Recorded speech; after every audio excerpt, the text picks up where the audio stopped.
మీరందరూ కూర్చోవాలి దయచేసి. స్టేజ్ మీద ఉన్న అందరూ కూడా కూర్చోవాలి. కూర్చోవాలి.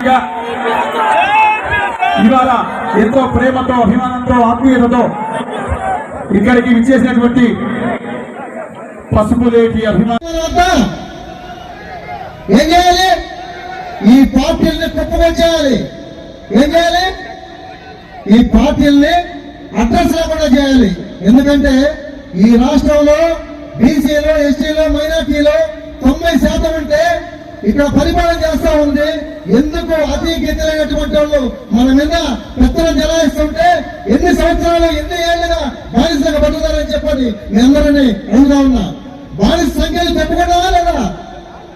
బానిసగా పట్టుతారా? ఇంకా మారాలి. మనం ఖచ్చితంగా మార్చి బీసీలంటే ఈ రాష్ట్రం అంతా కూడా ఈ కావలి నియోజకవర్గాన్ని చూసి స్ఫూర్తిగా తీసుకొని బీసీలంటే మేము ఏదైనా సాధించగలుగుతామని చెప్పని ఒక ఇండిపెండెంట్ గా గెలిచి మనం మన ఆత్మగౌరవాన్ని కాపాడుకొని మన రాష్ట్రం అంతా మనం స్ఫూర్తిగా తీసుకొని ప్రతి నియోజకవర్గంలో కూడా పార్టీ టికెట్ ఇవ్వకపోతే మళ్ళీ మనం ఇండిపెండెంట్ గా పోటీ చేసి గెలిచేలాగా మనం ఈ నియోజకవర్గాన్ని గెలిపించుకోవాలని చెప్పని మీ అందరికీ తెలియజేస్తా ఉన్నా.